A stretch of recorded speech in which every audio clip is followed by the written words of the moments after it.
Hello, everybody, and welcome to another episode of our book club.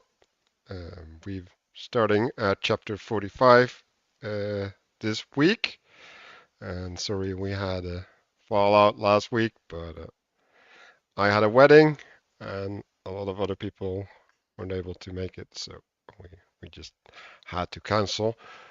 Um, yeah, I'm gonna start off.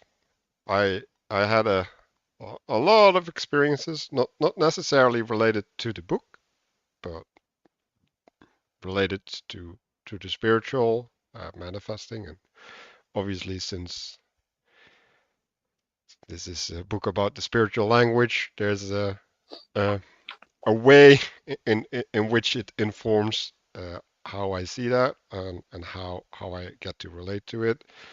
Um, so one thing that stood out to me this week was how I had a physical example because I was with a kid and I was trying to correct the kid and the kid was pulling away and I grabbed the kid and then I was like leaning back trying to distangle himself.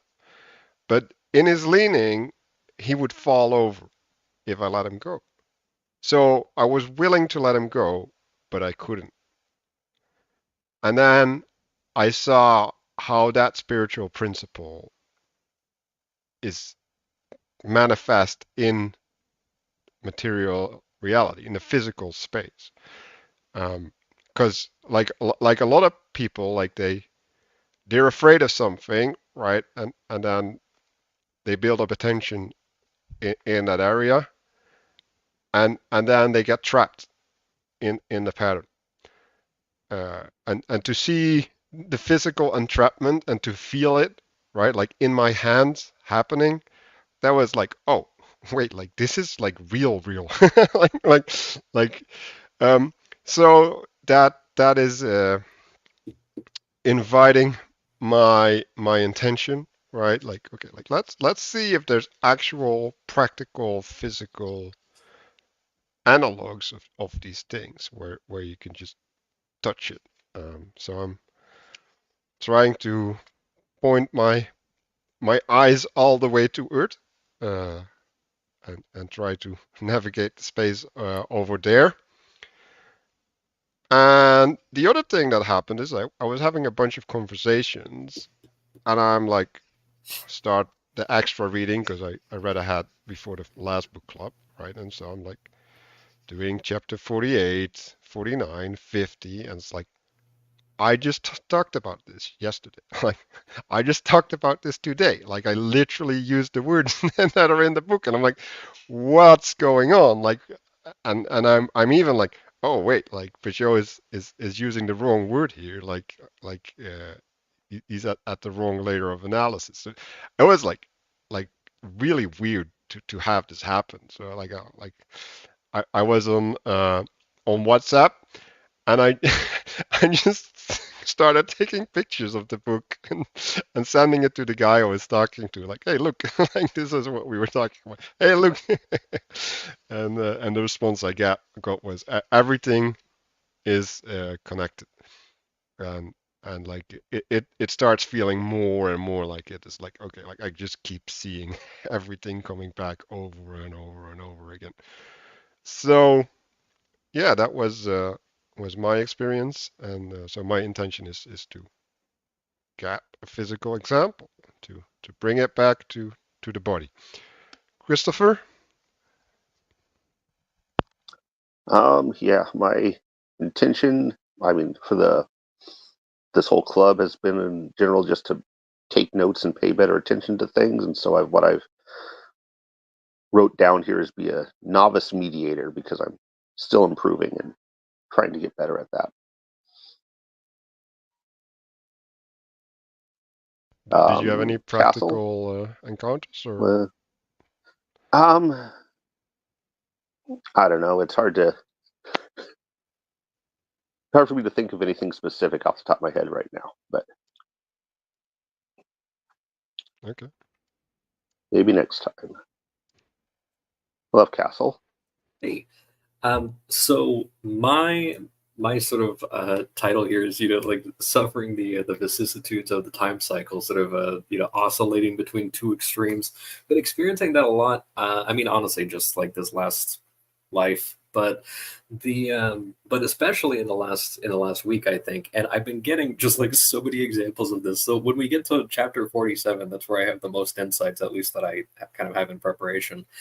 Um, and I do think like there is very much a positive aspect to this. So something I'll be kind of focusing on is like the stating the principle of stability in the negative. That you There's also kind of like a polarity, that you have the polarity between the time cycle and the spatial axis. But then there's also sort of a polarity that exists within each one microcosmically. And so I've been kind of experiencing a whole lot of that, and this sort of aspect of where he goes into, you'll have no rest for the sole of your foot, and that you'll wish that it was evening when it's day, and then when it's evening you wish that it was day, and that type of thing. And I realized like, oh, I'm actually experiencing that actually every day, like explicitly this last week. And it's been interesting, like, because I'm not just like kind of lamenting it. I've been kind of experiencing this, and yeah, it's frustrating in the moment and everything, but then I look back and it's like, oh, that's really relevant to this week's book club. And it's just like I can kind of have some positivity with that. And I think that when I have related that to some people in conversation recently, that they've found it particularly useful because they're also stuck in that cycle just as well as I am, but they didn't see it. So by being able to kind of communicate and kind of relate while also kind of swirling around in the washing machine with them, that's been a fun little experience. So I'll be kind of delving into that, and then looking forward to any insights from our conversation. Elena, would you like to go? Yeah. This week I am trying to better understand foolishness and the proper ways that it might be, ways that it might properly be used or instantiated to cause a flood. It's kind of inspired by chapter 45, which I'm sure you did too. Not 45, 47.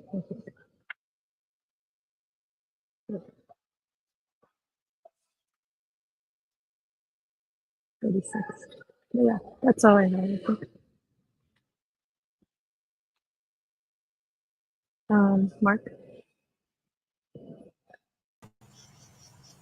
Sure. Yeah, it's been a couple of weeks, right? Because it really was gone. Yeah, I mean, it's interesting. Big hurricane hit here, and really nothing here, but like all around, dead people, flooding, entire towns and cities shut down. No big deal. And yet here, it's whatever. I picked up a few sticks earlier today. Everything's fine. So you want the cyclicality of time and the instability, which I've got it right here. That's the cyclicality of time and instability. Sort of ironic that Castle picked up on the same thing.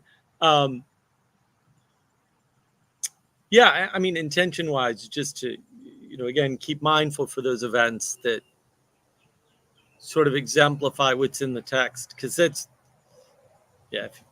if you read this book and it doesn't change the way you participate in the world, then this is a complete failure of life. So you got to link it to actual things that people can can do and engage with. So it's still my intention is to help everybody along with that process and sort of see where we land. I don't think I have anything else. So I guess Danny's last here. Yeah, so I guess I can just kind of comment a bit on where my mind has been the last 2 weeks has been really seeing the mediating forces of time and space in relationships, and it's primarily the last chapters we've covered already. And what I've observed, I think most recently, is by meditating on space, the potential of things is much more salient. It has a radical it kind of radically changes your salience landscape to have these things on your mind. In particular, the value of others. So just have been talking to different people in different domains, and these forces of time and space are very evident in how people are, how in relations. So I've just kind of been observing that this week. As far as this section's material, some of the material in the section I either took issue with or didn't quite understand. So my intention is to hear others' takes on the things I don't understand, and then participate in the conversation over some of the things that I kind of took issue with. RJ, we're just doing intentions right now. You want to go ahead? Thanks. And talking about reflections from last Sounds week. good. Yep. Yeah, so my intention today is definitely to pay attention to where people draw connections and think if there are more time or more space, and try to juxtapose those as well. That's pretty much it, since we're going through a lot of examples, but also doing that between the different chapters, because I think, carrying over from the last couple of weeks, certain things are not on the same level. And you might have, we'll go over today, I think, actually, diagrams that are basically one side versus the other is a good way to think about it. So looking between those examples and what's different and what's the same. Excuse me. Okay. Does anybody feel called to start it off? No.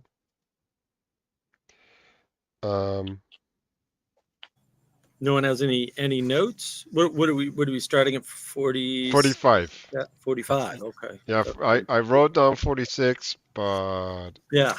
No, it was 45. Right. I just looked at the diagrams. Nobody has any notes from 45 they want to go over, or questions? Really? I can bring up the page. So I guess I'll start then.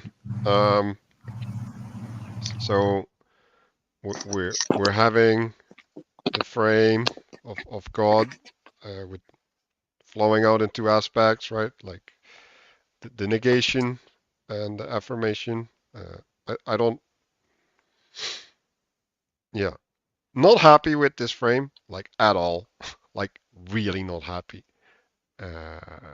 First of all, like, why are we doing positive and negative? Right? You can say constructing and returning or something, right? Like there's, like positive and negative have moral connotation. And also, I'm not what I am is like, that's not about God. Like that's maybe one layer below, right? Or that's you reaching for God. Like that's not about God himself. But I did want to echo Manuel that this negative versus positive is, yeah. I mean, and he gets a lot into opposition in this section, and that this is where we agree, like that, because this is explicitly oppositional framework, and that's helpful for sure. But I think the problem is that negative and positive, aside from the moral connotation, which is a good catch, they also have a symmetrical connotation to them. And the problem is that the positive is not the opposite of the negative, right? The negative is much more vast because it's basically lots of little things, effectively, right? It's the difference between chaos and order is not that there's an equal amount, like that can't be true. There's much less order than there is chaos. And that's why you use chaos to make order effectively, right? So the same is true to some extent. The same principle applies for negative and positive. Positive things like structure are much more difficult to maintain and require a lot more energy, whereas negative is sort of like the lack of energy. And so they're asymmetrical. And yeah, I think if you keep that in mind, though, this isn't terrible. I think I'll agree with you later. It gets worse. But as long as they're not symmetrical, I think Yeah, I still don't like it because of moral Right. connotation, but it's okay. And I'm just gonna go with like so I just wrote down that the positive might be better understood as affirmation. I'm also connecting it to vision and sight, and then you have the negative, which is related to negation, right? And that's related to a call on a hearing, right? Like a call on a hearing calls you out of something. And the problem is, right, if you frame it that way, negation can only happen after the affirmation happened, right? So like I know why we're setting the stability on the right hand side, because like that's the structure we've been going with, but you can only negate if there's structure. Like negation is meaningless without structure, right? So there's a presupposition of the positive in order to have the negative. Um, and yeah, like so like I would say that this is an example of middle out thinking. Like it's like no, like you first have to build up to God and then you can be wrong about him. You can't be wrong about him without having built anything. Like that doesn't make any Yeah, sense. I wanna draw a quick analogy in case it works. I don't mind the I am what I am versus I am not what I am, but I want to point out that maybe a helpful way to think about this is to say I am what I am, the positive side. If you think about that side as somebody identifying as a thing, right? And somebody identifying as we'll say the perfect embodiment of that thing, or of some number of aspects. So that would be saintly behavior, as opposed to I am not what I am, which is an identification against, right? Which is Manuel's favorite thing, right? Which is an identification against. And the difference is anyone can do that. Anyone can say not this. Anybody. Like this is not a trick of we'll say the intellectual class or the successful people, the superior people, or the elite. This is something that absolutely anyone can do.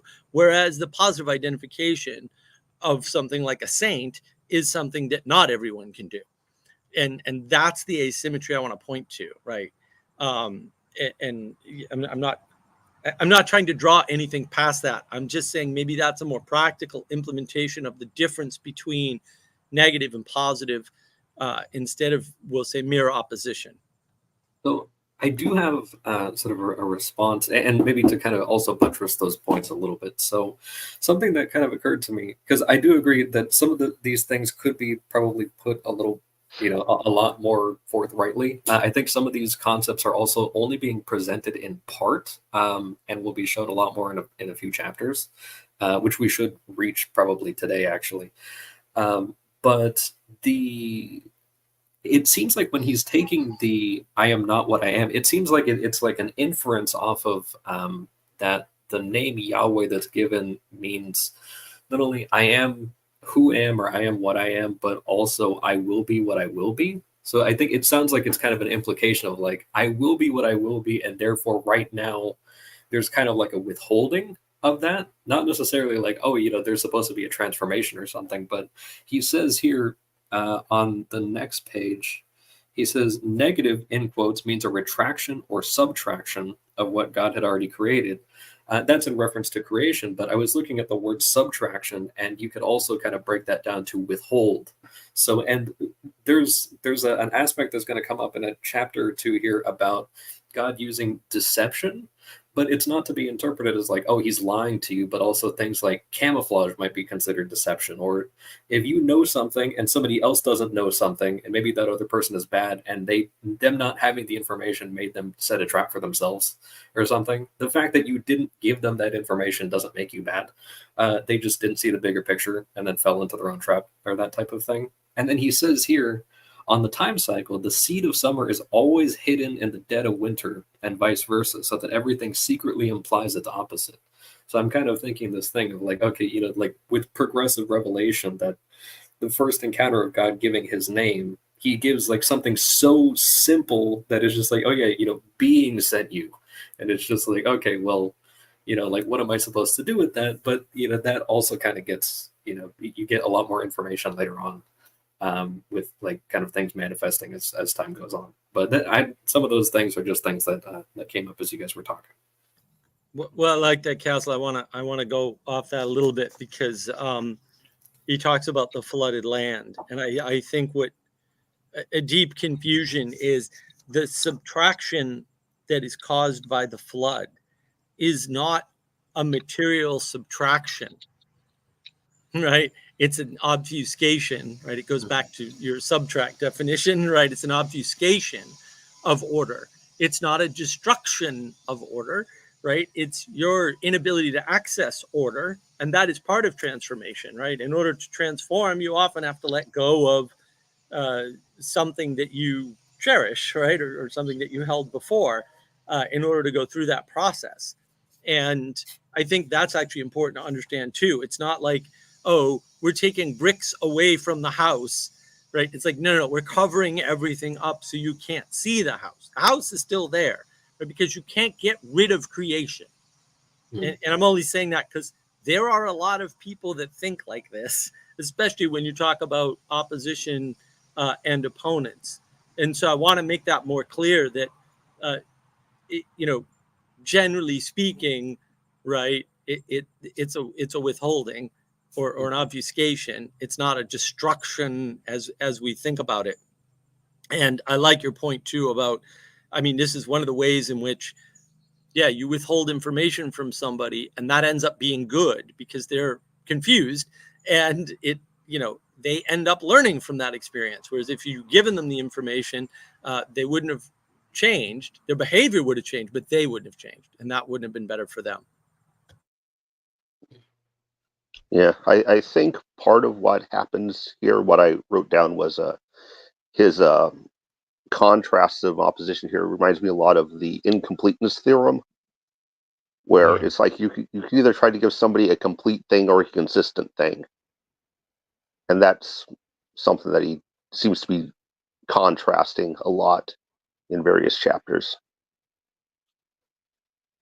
Yeah, we're getting a comment in the chat as well. Like, and I think that's correct, right? Because everything comes out, right? Like if you set out a space, right, or define something, right? Like doesn't matter what way, right? Like you run into a problem, right? Because you can't encompass everything, right? That's why God is outside of creation, because like you can't encompass that from which the encompassed thing, right? And so yeah, like we're playing with that line, especially on the larger scale, right? And Manuel, let me just make two quick notes on that. One is that's actually really important, right? Because that's one of the Heideggerian critiques is that God can't be a being because beings can't create beings. It's the same 4-year-old logic that it literally is just so stupid. But I just want to clarify for Marcus, like, no, it didn't come from Gödel's theorem. Gödel's theorem is a mathematical proof that comes from the Bible.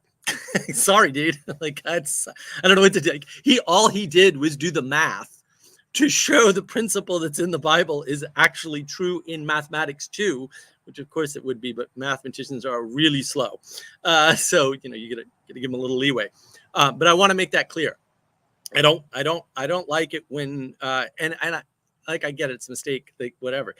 I don't like it when we make the mistake to think that something, we'll say, quote, modern or recent, is the origin, when that, like, the whole point of this is,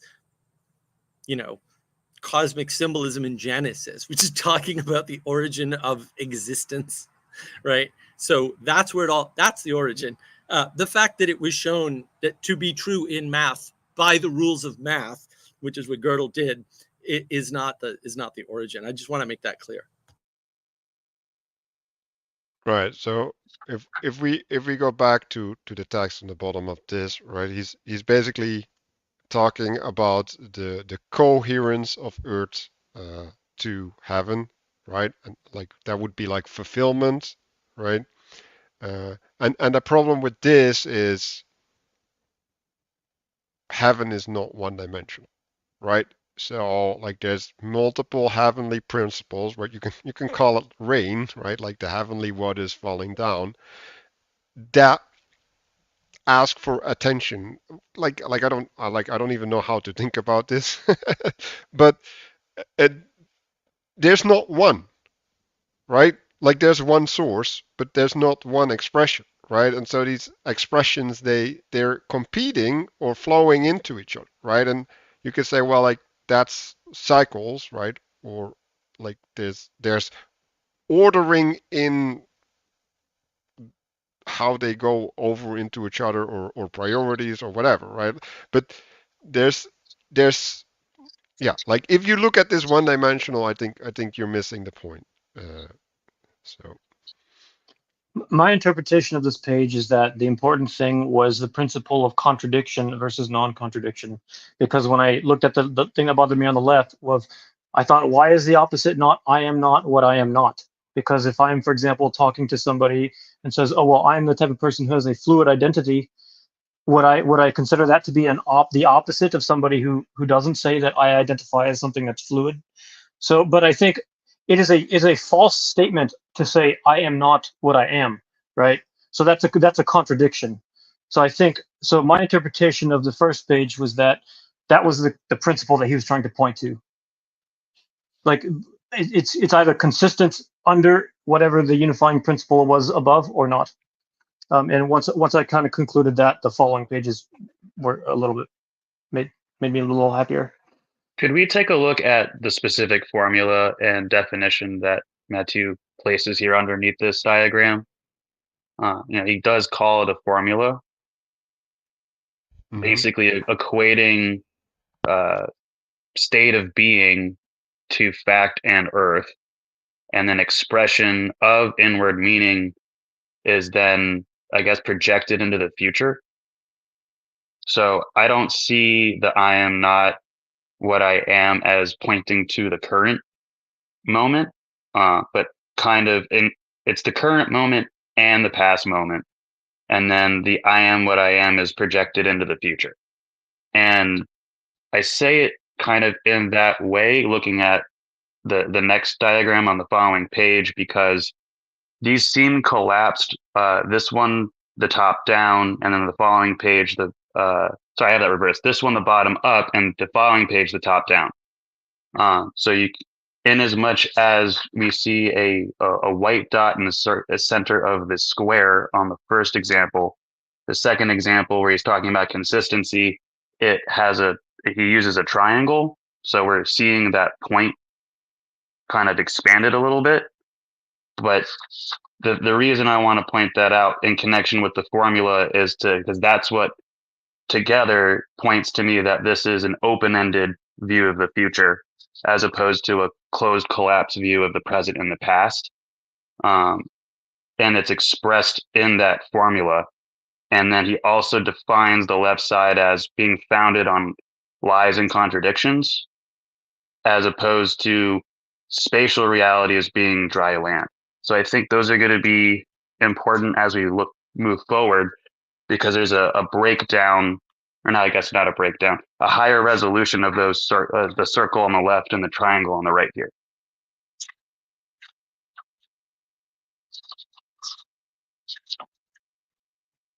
So I think we're going to start to see what Matthieu means by some of this formula in his examples. I want to just point out really quickly, I always say, I absolutely adore these footnotes that are in this book, and this one is probably my favorite on this book. So the bit about in English, words like wrong and ring seem etymologically connected, so they are connected in Old Norse. I think if I could butcher them with reckless abandon, I think it's wronger is wrong, and then hringer is ring. And they also mean just kind of like an actual ring on your finger, or, like a loop or a wreath or anything like that. And then actually like wrong is like kind of self-referential. And then also true and tree being connected. I mean, just kind of going with those things and kind of saying like, oh, is this thing true? Like, is it stable? Is it could you kind of have it as a is it also like, is it right or straight or something like that? And then just kind of the loopness of the ring, that I think we'll kind of get into that later, that rings can be also very nice ornaments and they can indicate something very important. But also, if everything you're doing is rings, I always kind of think of the golden calf thing, where it was made out of earrings. Like, it wasn't made out of any jewelry. And when Aaron takes it out, he says, "These are the God." So there's like a kind of multiple as one, that delivered you out of Egypt. And so just kind of like, if you have so many, we've kind of talked about like, sometimes two wrongs can make the right. If you have a ship or a boat that's overturned, you got to flip it again. But also, if all you have is just nonstop rings and everything, that it's just, you're just spinning around, there's not actually any use there.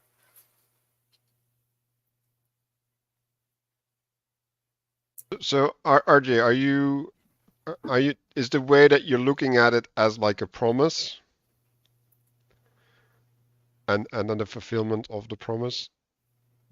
If you were going to look at what a covenant is, then yes. I'm not sure he's applying the covenant as like the middle interpolating or mediating piece here. Frankly, I'm not too sure what some of these structures are in the middle, because you get arrows pointing back at each other sometimes. So I'm not too sure.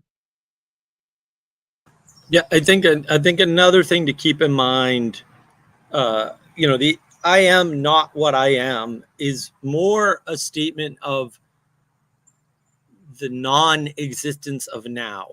It's a very Eastern spiritual way of thinking, right? And so, because "am" implies here and now, and this is time, there is no here and now, because time is always moving, right?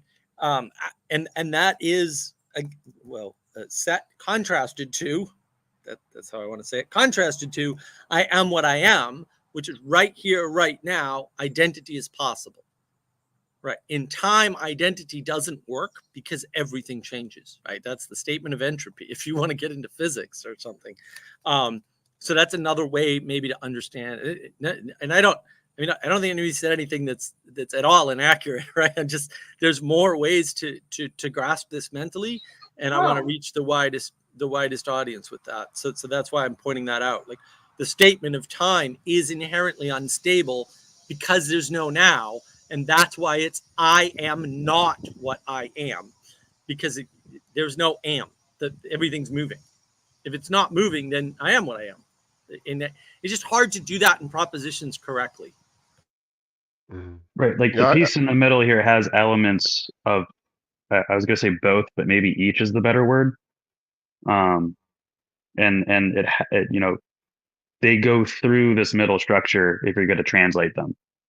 So like I don't have great words to gesture at what I'm trying to say with this middle piece is here. So I think looking at some of the other ways Matthieu will label what's in the middle here helps you understand what's going on, and straddling the future and the past, which, everything's kind of both in the now, is kind of what that middle piece is, as far as I'm able to figure out what function it's serving in the diagram. It's not bounded is something that also catches my attention. Like, there's no shape between this little 3-branch structure and the circle and the square. mhm. So it seems that it's describing the context that these shapes are relaying, which is, as the shapes change, or if they're relaying a larger set of things or relationships, some of what's labeled gets changed. Like, we'll see that on the it's 172 in my book. Yeah, I wanna boost that just a little bit, RJ, because I like the way you said that. Yeah, the one way to think about that is that the lines that connect the diagrams are parts, they're pieces, right? But they're incomplete because they're parts, right? The unifier, which is the same as the context, which is the same as saying the thing that gives them identity, all of those are actually the same, is that three-way arrow piece, right? So the unification comes down, emanates from above, and then we see the pieces, but it's unified in this case God, right? It's unified in the top thing that from which it emanated. Yeah, so the thing that I wrote down in relation to expression hides the opposite intention. I said the identity cannot be seen in the form, right? So like to go to a physical example, it's like I'm sitting somewhere in an office, right? Like in a function, like a policeman, right? But only in my response to the calamity in front of me, I get to be who I am, right? And so in my response, I'm not the policeman sitting at his office. I have to transform in order to make an expression of who I am, right? And so you can like expand that, right? Because like then I return to the original position, right? And then I have to make another expression, right? And they're not the same. So like that's maybe a way to see these two aspects come together.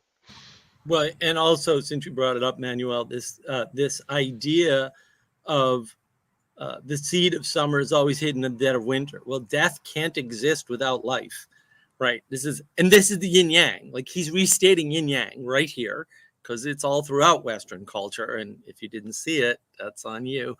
It's definitely there. And it's also the statement that there is no perfect world. Like that summer's not perfect, winter's not perfect, right? They are, we'll say, ideal expressions of the things they express, but they're not perfect because they can't exist alone. And so there's always that little dot in the middle of the white or the black, right? Like it's always there. You can't get around it because we're not living in a perfect world. Like that's not, and if we were, we wouldn't know it. Like we wouldn't be aware of ourselves or anything else. So I just wanted to point out that's another way to think about it, especially if if you find the yin yang useful, like, well, it's right there. Like that's the principle right there. So going a little bit down, you go to the Bible quote, God regretted making the human on the earth, right? And so like the making of the human is the indwelling of the spirit, right? So it's like the setting of an identity, and like the regret is taking back, or at least the intention to take back something of the indwelling, right? So that could be seen as that. I'd like to add as well the fact that you have kind of the arc with Noah and everything. You have the sort of seed of humanity that, like humanity gets kind of, most of it gets wiped out, but then you have this kind of like bringing back into just the seed. In the same way that sort of happens with Moses as well, where all the boys are killed, and then he's like one of the remaining male children that's there, and he's kind of like this kind of seed that is hidden away. That with the word deception, it also can mean like to take away. So it's kind of like, okay, let me go ahead and just kind of like pluck this one little seed, and we'll get back to that later. We'll kind of hold on to this for a little while.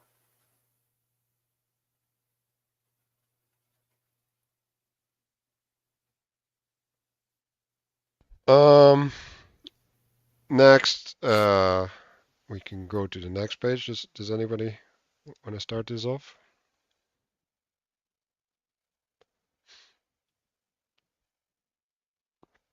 So, why did God create the world if only to destroy it, right? So, I guess this is relating to the impermanence. But my problem with this is like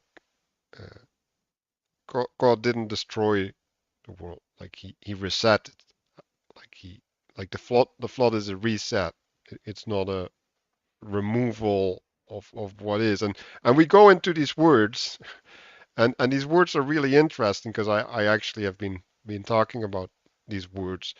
Uh, there's the saying by Jesus, the thief only comes to steal, to destroy, and to kill, right? And I think these are fundamental relationary categories that have an escalation, and we'll get back to these words, but I think it's important to use these words appropriately, right? Because killing means death, um, destruction means removal of identity, right, or disintegration, and that follows disintegration. And stealing means that you take away that which belongs, right? And so disintegration only happens after you remove belonging, because then you can't sustain anymore, right? You get lost, right? You become exiled. So these destruction phases that come in trees, they're gonna be repeating through these chapters, right? And like the best example of this continuation is in the story of Noah, right? Like he destroys all of it, but he also preserves. Um, and like I don't know why there's a focus on the destruction there. And a different word to use here is regression, right? And regression means that you're returning to a previous stage of development. So that might be a good way to or a good place to reason from. Just a quick question on that. In the context of that, how do you look at that verse in the middle of the page then? Who makes peace and creates evil? I usually kind of blanket, like, Jocko Willink's extreme ownership, where it's like, if you if you're in charge of things, then absolutely everything is the leader's fault or responsibility. That's just, if it happened, then you're in the place to, if you're the one who's literally holding reality together all the time, then you take responsibility. And I think, like, it's just kind of a very simplistic way of putting it, but I would just kind of, I'm personally satisfied with the answer of just like, he's taking responsibility for his creation. I understand that, but creates is more like an active word. It's not a passive word of taking something upon yourself. If you switched out the word creates for sustains, would that make more sense to you?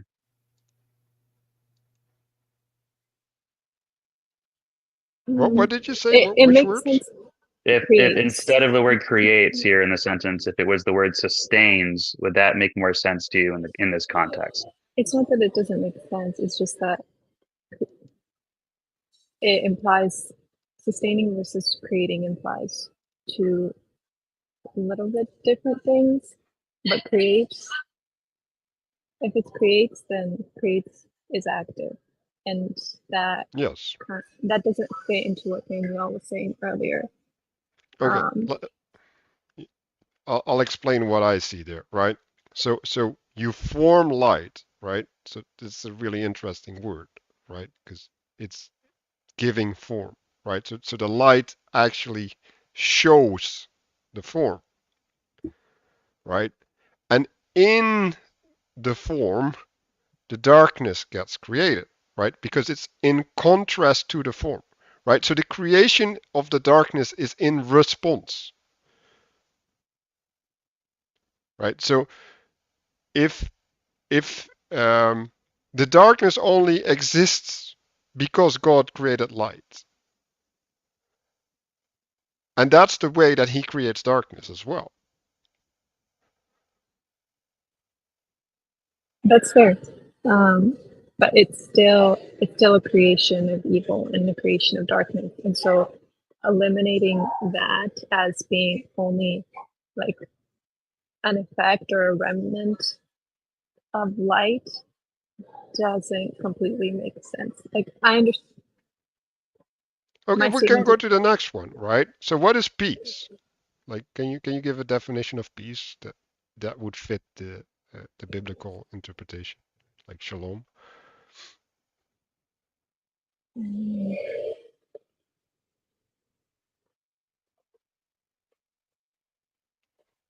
Let's go with stillness. We can Sorry? start there. Stillness. Stillness. Okay. I would like it makes sense on some level, but I would say harmony, or health, right? And so if you have harmony or health, you have disharmony or sickness, right? And so if you have peace, you also have that which is unpeasing or distressing or diseasing. Okay. And so now this is being framed, I feel like, in opposites. And you guys don't like opposition framing. So some of this, I'd like to kind of mention, as we were kind of talking about the waves implying their opposites. So kind of like the rising wave implies the lowering of the wave, the lowering wave implies the rising one. Same thing as the cycle kind of going with, planting seeds in winter and that type of thing. That there's this thing at kind of St. Paul harps on this quite a lot, and I've been kind of reading recently where he talks about that the law is good, but also the fact that the law is there implies that you were lawless, that you needed to have a law to keep you in order. So there is that kind of implication where it's like, well, and that's one of the things. Like I like kind of following the rules and everything, never did before and everything, but I realized like, oh, I actually need this to actually like be built up and to be better and everything, because I was lawless and that had consequences.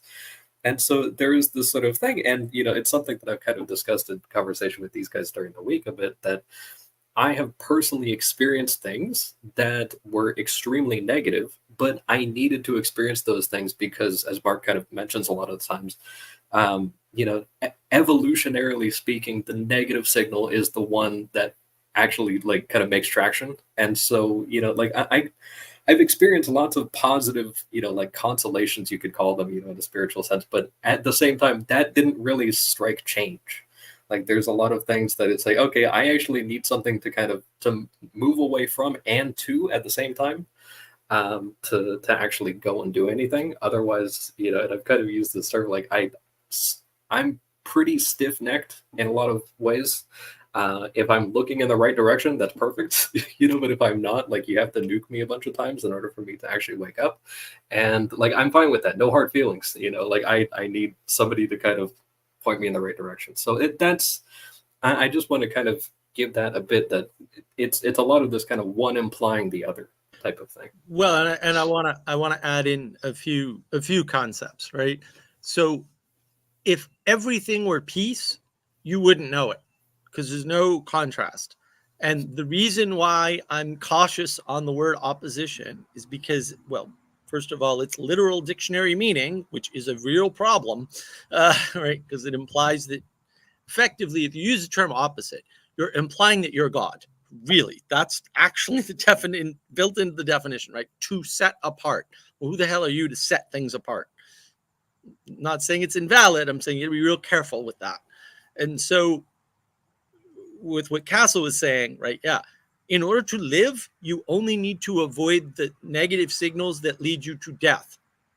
That doesn't leave you with one other opportunity. It leaves you with two. One is what could best be described, hopefully Manuel won't kick me off the stream, as the neutral state. And the other one is this positive aspect that Castle's talking about. How do you help somebody who's suicidal? You give them something like Stoicism, which won't make their life immediately better, and it won't get them where they need to be, but it might keep them alive. And in fact, it almost certainly will if they can embody it, right? That's that third state, where now you have some breathing room, some space to actually improve their condition. Like all Stoicism does is keep your condition flat and keep you from getting worse. Ultimately, it doesn't necessarily improve anything, and it's also not designed to, or at least we'll say recent Stoicism, maybe not the ancient Stoicism, but certainly the way we use it now. And the idea that you can't see if everything's one, if everything's just peace and happiness, there's no world. You're not living. You can't live in that. There's no contrast. So nothing's changing and nothing's happening. If you want change, you have to have something other than the perfect, right? So that you know what the perfect is. Like this is why things like happiness are a trap. Like if people say, well, you should be happy. That's no. You should treat happiness as a blessing for which you are grateful, because most of life is not happy, and it's not supposed to be happy, right? And if you don't do that, if you try to make people happy, you weaken them, and then just look around. This is what you get. This is exactly what you get. Now, there's tons of commentary all over the internet about, well, we've coddled the children too much. And now, right, and they're trying to make the world the way they think it should be, which is totally smooth and flat. Everybody's the same and equal. And that's how you get equality doctrine, which destroys the world. I mean, this is why all roads lead to Karl Marx, because he's 4 years old. And when you flatten the world, you make everything the same, and then you destroy everything that you have, because those are the same action. And you don't want to perfect the world. You want to make yourself strive to be better, right? In the direction, right, or in the orientation of perfection. That's a whole different thing. And on a moving world, because time is real, right? Like time cycles, seasons, all of that's still happening. And you couldn't sense that if it were all peace or all happiness or all peace and happiness or all, love or whatever nonsense you want to throw out there. You can't make any progress in that world. So it's good to have the world that we have, where we have the contrast to see these things. And it doesn't mean there's only two things, because they're not equal, and therefore they're not opposed in the way we think of opposition. So I want to add one additional thing, because as you were talking, I had this kind of idea, and it's definitely the reverse of a sort of flat world example. So thinking of the waves as well, kind of implying their reverse, that you can also think of, like, I don't ride a bike, but you see these people riding bikes on, up and down hills, like Manuel will be able to relate. And so you get this kind of thing where you have to pedal really hard to get up to the top of the hill and everything. And then if you're going through a whole bunch of hills, then the fact that you're up means, okay, now I don't really have to pedal so much to get to the other side. I'm going to get a nice speed boost to get to the other one. But the fact that I'm going down quickly also means, okay, a point is going to come where I'm going to have to start pedaling again and start going. And so that nice little consolation of the, hey, I did it, successfully got over the hill. The fact that things just started getting faster and easier for you implies that you got more to push, coming up.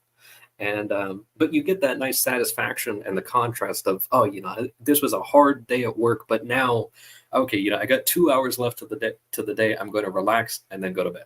And it's like, but it was a hard day, and it's like that way you can have this nice contrast. You don't need to have it every time, but there is something satisfying to, I worked on a project today, and okay, now I'm tired and sore, but it was good, and you can kind of look back on that positively, even though in the moment maybe you're cursing and sweating and whatever.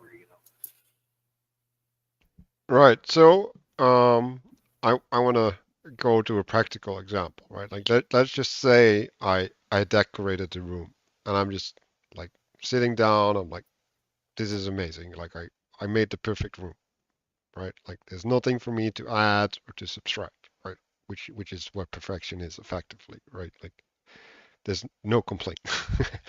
And then someone comes in and it's like, oh, I have this present for you, and they add an air conditioner, for example, right? And I was like, oh, wait, my temperature can be regulated in this manner? Like, this is amazing. Like, I've been missing this my whole life. And so, like, what just happened? Like, the perfect room was wrong. Right? And I think that's the thing that Pageau is pointing to, right? There's a way in which you can just get smacked out of what you know, and like be shown the complexity of the world is beyond your understanding, and now you have a miracle. Like there's new existence to participate with. And so what happened at that point, right? The thing that happened is that the perfection, right, which you agreed was perfection, wasn't perfect. And what does that mean? Right? Like this is what Peterson talks about with betrayal in some sense, right? like when you get betrayed, your fundamental assumptions of reality get challenged, right? So like I can look at that miracle and I can say, I am betrayed by reality. I have been denied my air conditioner forever.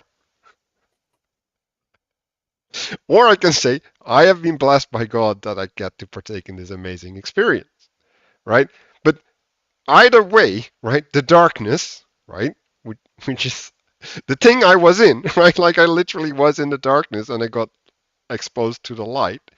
Like only the light shows the darkness to me, right? So I can only experience the glory of the air conditioner if I have understanding of the darkness and I come from the darkness, right? Like that's where I come from. Like I have to. Like it's not optional, right? And like the only other state, right? Like the only other system that would work is when everything is visible all the time, right? But then, like Mark was saying, I would be God, right? And like when we're talking about equality doctrine, right? Like that's what they're attempting to do. We have everything visible to everybody at all the time and accessible. Like that's their goal. And so like that's the two states of reality. And like why would you want to have everything visible at all times, right? Well, you don't want to miss out on the air conditioning because it's bad to miss out on the air conditioning, right?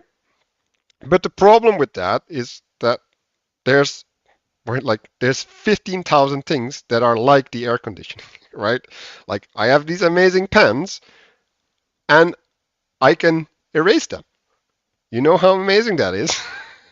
It's like living without this amazing pen like is awful.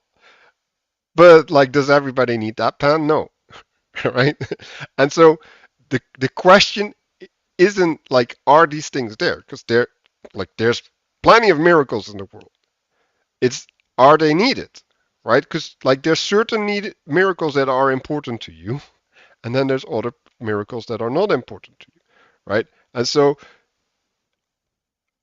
in other words, only things that are important get brought to light, right? So you could say in other words, right? Like if I see all the 15,000 miracles at once, right? How do I choose? How do I like? I can't integrate. I get flooded, literally, and I die. Because like now I have to be God, right? Like I have to be responsible for navigating all of this complexity, and I can't, like, because I have no means.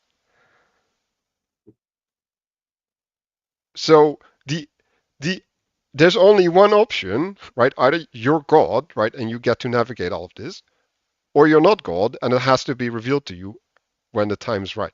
Like that's the two options.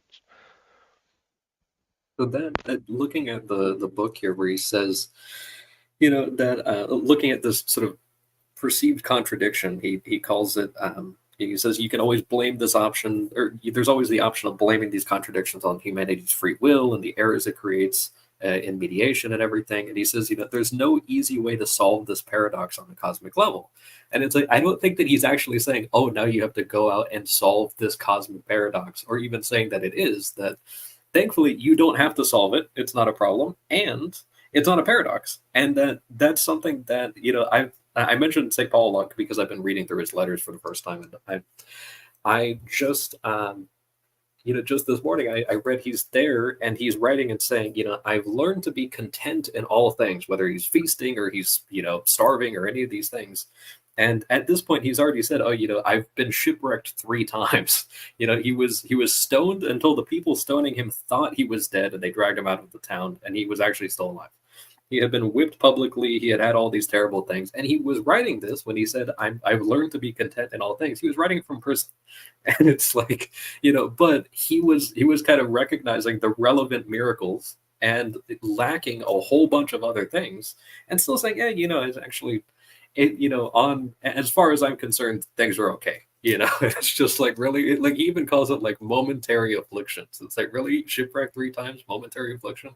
But yeah, it's But I just wanted to make a quick note here at the bottom of this page, because I know we spent like an hour on this chapter. The cyclical patterns or double negatives are especially important. When wrong, the second wrong is an ironic cause of renewal and resurrection. So we talked about this with the kind of like flipping of the boat and that type of thing. You can also have this where the correct wrong, or ring, the kind of rest and renewal, that type of thing. You could say, "I slept wrong." So like the sleeping is kind of okay. You're falling into yourself. You're losing control and everything. Normally speaking, that would be wrong. But there's a right way of doing that where you wake up refreshed and rested and everything. Or there's the way that I've been doing it lately where you wake up and you don't feel rested.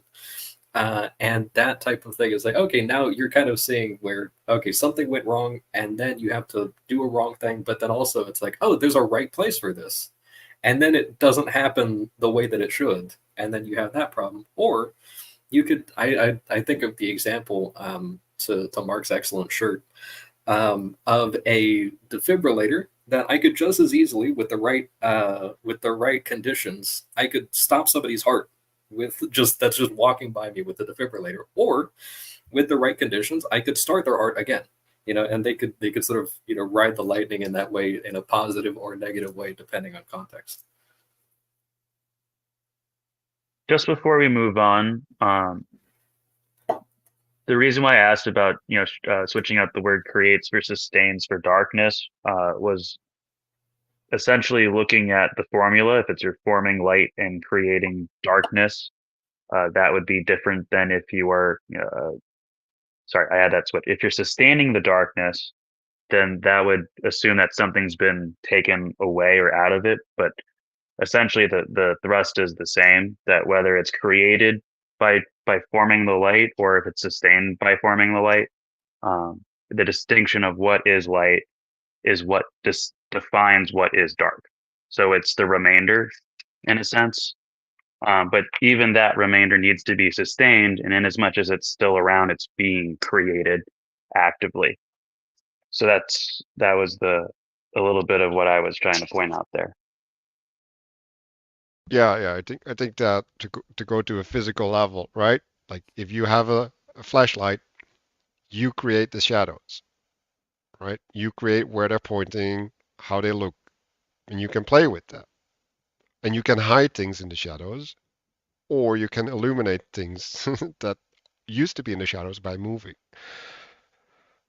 And like God is doing that too, right? Like things are hidden from us, and things are known to us, right? Like they we know them, and so we step into knowing, and in the knowing, other things get hidden, and like we also have to realize like this hiddenness is a blessing, right? like sometimes when you feel bad and you just like, I'm just gonna keep going, like, because there's gonna be an end to this suffering, right? Like you can hide the suffering for yourself, right? Like because if you would fully realize the seed of suffering, like of every suffering that you're gonna have to face, you'd just collapse, right? Like you'd say like, oh well, that's Satan talking, right? Like literally you can focus on that, right? And like now you're in communion with Satan, like because you're inviting this negativity that will disable you from accomplishing or fulfilling the end of the suffering, right? To overcome the suffering, and that will make you suffer more.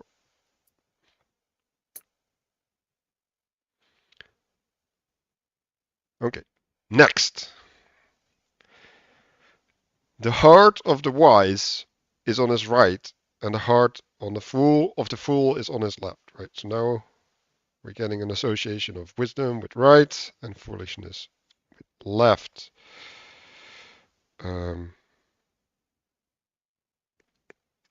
So when we go to the graph,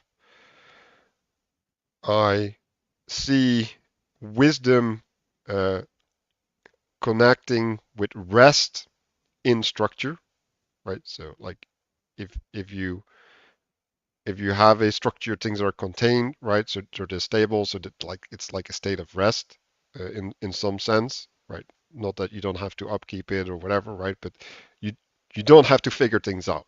Like you don't have to be in existential distress.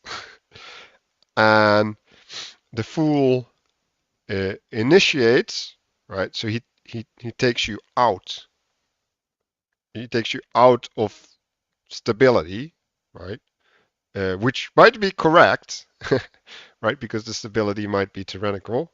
Might also be incorrect, but also it's necessary because like else we have to end up in tyranny. Like we need to be taken out, and giving up. Well, Mark did a live stream on comfort, right? And that's what stability is, right? Like stability gives comfort. So yeah, I think that's a good way to think about it. And then it says, I realize that wisdom is better than folly. Light is better than darkness, right? So it's better, right? But that's, I guess, like iterated better, right? Like it's not always better, but generally better.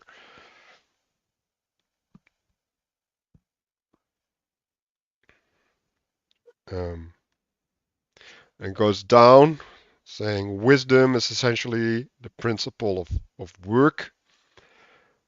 So work is the establishment of something, and I think wisdom is basically picking out a part of reality to engage with and to lift up, right? So if we go back to Genesis 1, and it was good, right? Like so that's basically wisdom is saying this is good, right? And this is where we work.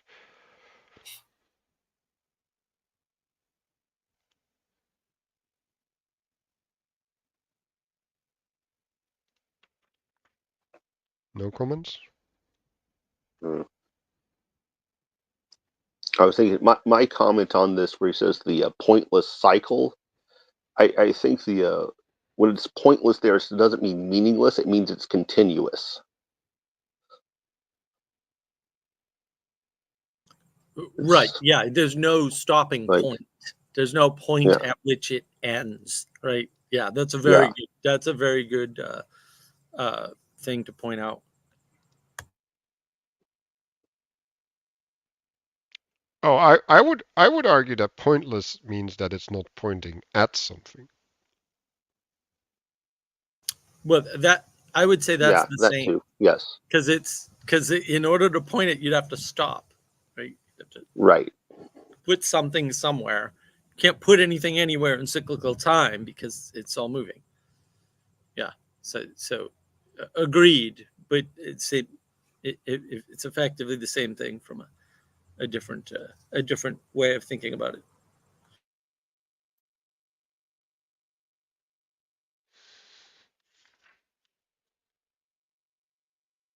I just want to point out that this diagram is the same exact diagram that we saw at the beginning of chapter 45.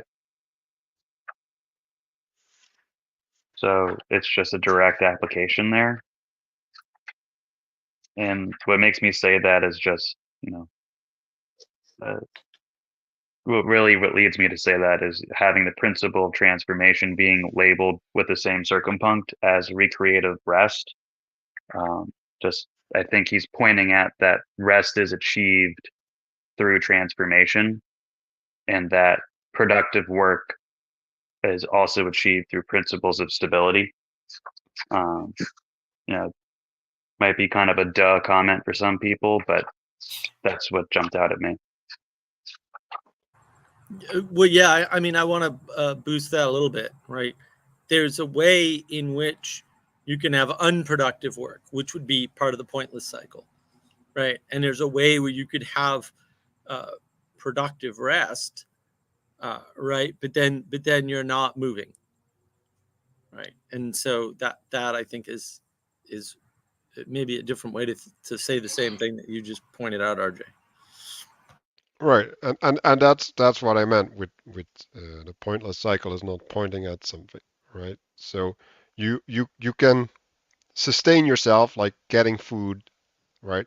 So you don't physically die, but if you're not living, right? If you're not using the time on Earth to do anything, like what what are you doing, right? Like you're just existing.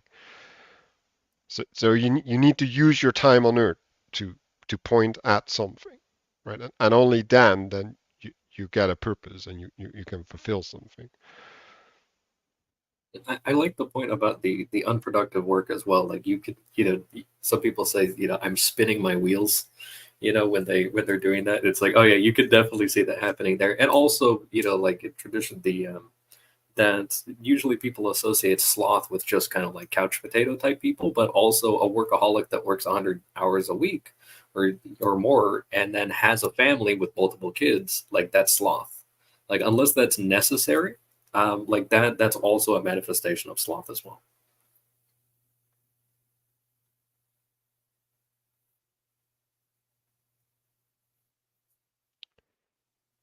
So we go to next page.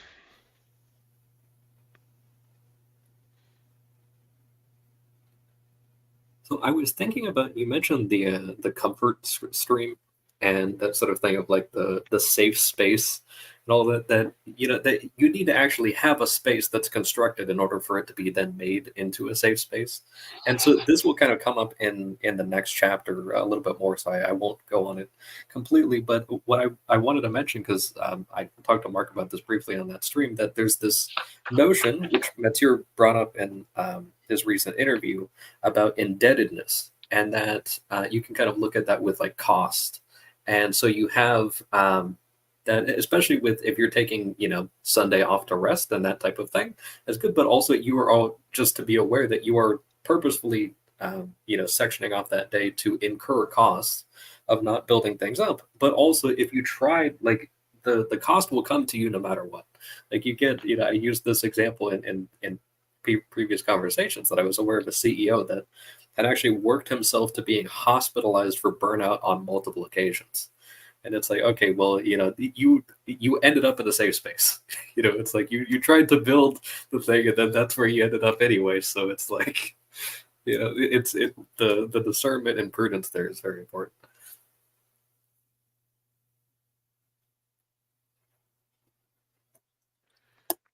Yeah, so fool's parasitic, and it's not relating to the higher, like so it's not integrating into something else. It's self-referential, and thereby like whatever is bigger is gonna be consumed in some sense by that. So if you're a workaholic, right, like your family will get consumed by that, and you will also dig the ground from under your feet, right? Because like that higher identity of your family also sustains you, and like if you don't give it what it needs, then like it will fall away from under you, and like the things that you rely upon are no longer going to be able to be provided to you, right? And like if we go to our society, we have this really paradoxical thing of technology, right?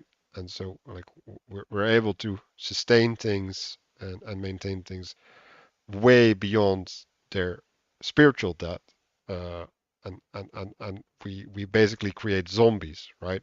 Like uh, that consume either themselves or things bigger than them in order to exist. So that reminds me, there's actually, there's a gentleman that I'm aware of that he does kind of fall into this this workaholic thing, and we had kind of talked. I think I mentioned at some point there was a quote from Saint Maximus the Confessor, which I forgot, but it's the sort of thing of that, you know, going too far into the sins of the right can put you into the sins of the left. So you wind up, you know, trying to be too straight, but still, you know, going with pride and trying to, oh, you know, look at all the things I'm going to do, trying to be God essentially, and then you wind up getting kind of ruined, or you wind up, as Manuel said, kind of digging up the ground beneath your feet. The structure that was there to renew you is no longer there, or you're no longer getting rest from it because you're disoriented, and then you wind up trying to kind of supplement that in more and more extreme ways. So the same guy who's a workaholic is also an alcoholic. So this is kind of one of those things where it's like, so what was already pulling him away enormously from his family, he's also spending time at bars. So it's like you actually wind up taking more and more of these things away, and you know, you just wind up going deeper and deeper into a debt that you can't actually see in numbers. Right. So we have the element of time, right? Like when do things come to fruition, right? So you have a positive expression, right, where something grows, and then there's a negative expression where something is regressing or dying, right? Because they're not the same thing. So if we go to the graph on at the bottom of the page, so you have the construction, right, or that's the growing, the expression, and then the distraction is it's taking away from the identity. So that can happen in two manners, right? It can have a negative expression, right, like with the consumption, but it can also have a more positive expression, which is an alert, right? Like you have to reapply these resources, right? Like you have to reorganize the identity.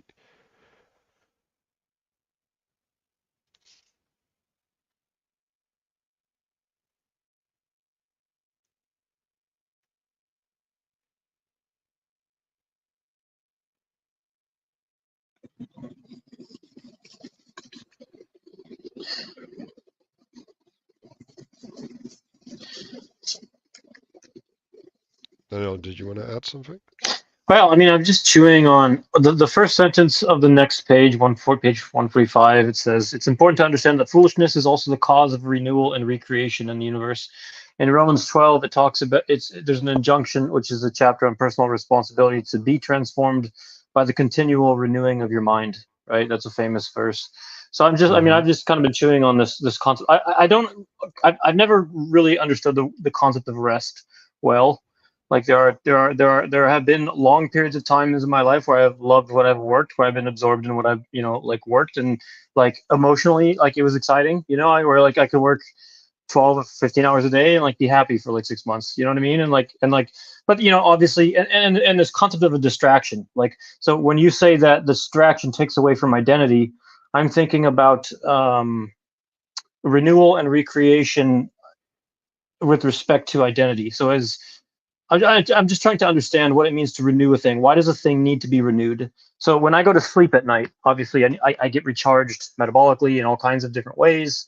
You know, I need to be renewed and recreated in many different ways. Like my personality can be recreated. I become a slightly different person. You know, the physical level, etc. But as far as other concepts and things that are important to us that need to be renewed and recreated, I'm just trying to think about, like, what are they? What does it mean for that process to happen? Well, Danny, I mean, entropy is real. Like things change all the time, right? And so you need to renew them. In other words, you may need to make them anew because the conditions have changed. So, for example, if, you know, I'll just give you an example that you'll understand, right? If you learn the Java programming language and then none of the employers want Java anymore, which seems like it'll never happen, unfortunately. And so we'll all suffer through this horrible programming language. You need to be renewed, right? You need to learn a different programming language because the world changes. right? Or if you learn, data center technology and how to set up servers, and then your employer goes to cloud, like you need to renew your skills, right? Like that's learning a new skill is a renewal, right? All of these things are renewals because A, you change, and B, the world changes. Like everything in the world's changing all the time. That's the cyclical time. And you need to put effort, right, which is the renewal, right, into that refresh or that change. And if you don't do that, A, you'll burn out, right, which I'm sure you've experienced, and you don't know when you get in the flow of things. This is why the flow state is dangerous. You won't necessarily know that you're tired and that you burnt yourself out. And by the time you figure it out, you'll be in the hospital, like Castle CEO example. That happens all the time to people, and they don't realize it. Like they don't see the cycle. Yeah, you do this, and then every 3 months you hit a thing and you burn out, or maybe it's 3 months, maybe it's 4 months, and then it's 6 months, and then it's 3 months again. Like who knows, right? But renewal is this state where it's like, well, yeah, I could do this, right? And so I used to be the type of person that I slept 4 hours a night and I did 20 hours of work at 100 miles an hour at absolutely everything, and I got so much work done, it's unimaginable to me now. Like I know I did this. I don't know how I did it so fast and so well. But even in the early days, like I always had a restive practice, right? And so effectively, I never hit the wall. It happened a few times early on, and then I learned like, oh no, you've got to. This is why the Pomodoro technique is so useful, right? Or at least understanding the principle. You have to take time off because you can't know when you're in the middle of something, right? And this is especially good for any task that you do a lot, like gardening. Like you stop, you take it, come back from the specifics of trimming the plants, and then see, oh, now I need to trim over here, or that trimming's enough. You can't know that while you're trimming. Same with programming, right? You hit a problem in programming. The thing to do is take a break, right? You take a stab at it, maybe 2 or 3 stabs at it, and then you take a break and you do something not programming related, right? And then you come back, and then you can solve the problem. Now that may seem inefficient, but it's actually hyper efficient, and that's part of the renewal, right? You don't want to continually do things because that will burn you out, but it also over focuses you or reciprocally narrows you on the thing that you're doing to the point where you lose the context of why you're doing it. And suddenly, this is in programming in particular, right? They talk about don't optimize for performance while you're coding, right? You do that at the end. And that's the reason why. And it's super important for, renewal itself is super important. I'd like to give kind of a silly example to kind of add on to that. So I was kind of thinking of like, if you imagine like a vampire that doesn't have to sleep and everything, so they're kind of in this state. So even if they don't get tired and they could just go and just work on stuff actually 24 hours a day and everything, eventually there's going to come a point where, say, if it's like learning a programming language, that's just like, oh, I guess I'll just learn all of the programming languages, and I'll go and I'll learn all these other things, and eventually it's like, okay, you're still having to renew yourself even if you're not getting tired, and there is a sort of restlessness even if it's not physical, and then now you're just inhaling more and more information with the whole age of gnosis thing that Mark's talking about all the time, and then you can have this thing where not only are you just kind of inhaling all this information, and more of it is going to become less and less useful to you, because even if you don't have to sleep or anything, you're still in one body. Like you can't bilocate or anything. You still have to work on one thing at a time. So most of that information is going to be useless. And the more you keep going, the more useless information you're going to have. And then if you're out there, out competing people on the job market because you can actually work for 24 hours a day every day and everything, then like a vampire, even if you're not actually sneaking up on people to bite them, like people are probably just going to come and kill you eventually, if you're there, because then you're being a vampire on like job opportunities or some sort of thing. Like it's not good for everybody else that you're like that too, even if you could.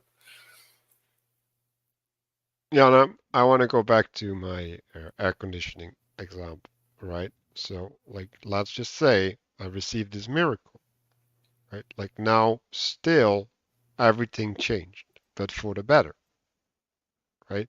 And like maybe I was making sure that every 2 hours I drink a glass of water or whatever, because like I need to stay hydrated. Like I no longer have to do that, right? So if I don't change that, like I will actually be sabotaging myself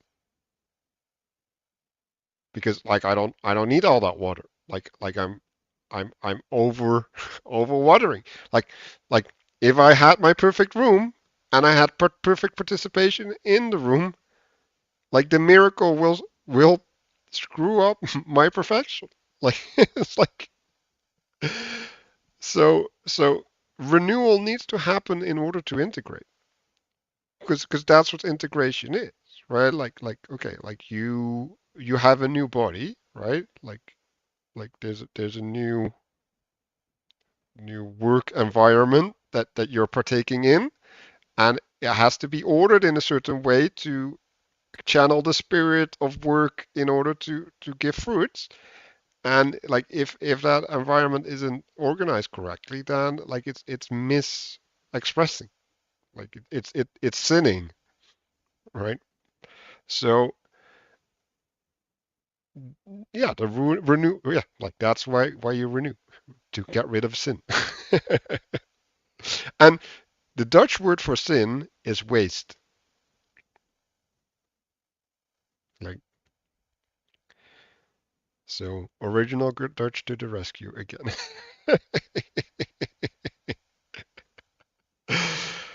uh, okay, so we're on this page. It's 173. Um, so he says it's important to understand that foolishness, right, or which is relating to the unintegrated, actually, literally, um, is also the cause of renewal and recreation, right? Um, so that implies that there's other causes of renewal and recreation, right? Like the miracle that we talked about, for example. um, um, then we go to the quote from the Bible: "The words of the wise are gracious, but the lips of the fool swallow themselves." Right. So that's in in my understanding, that's a contradiction, right? Like a fool contradicts himself, or he's in a performative contradiction. Maybe that's a better way. And so that's a different layer of analysis of cannibalism, right? Like it's the same problem. Um,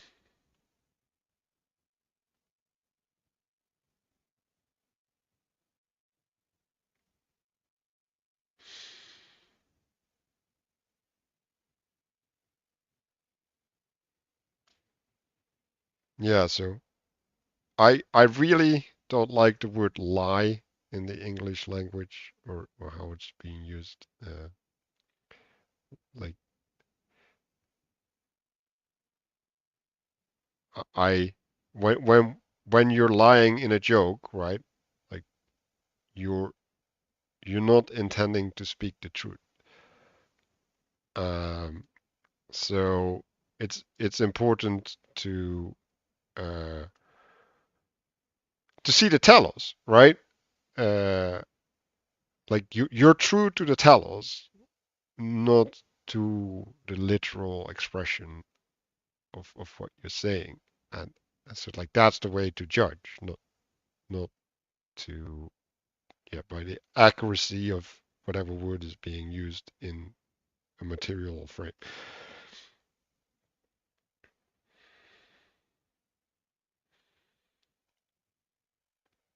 And going down to the pointless fool to the pointy tool. Um, I don't like this is a mistake that's occurring more and more because like the fool and the tool are not the same level of analysis unless you're you're actually using, like, oh, you're a tool, right? But like that's actually expressing that someone is a fool, not because his work is going to waste, right? Like he's not participating in uh, helping himself. Uh, like he's helping someone else. Like that's what being a tool is. It's a useful idiot in some sense. Uh, so I would say, well, yeah, like you are the tool, right? So that's maybe wisdom, right? Like wisdom is you fulfilling your purpose. Uh, you're assuming the right leverage of expression. Um,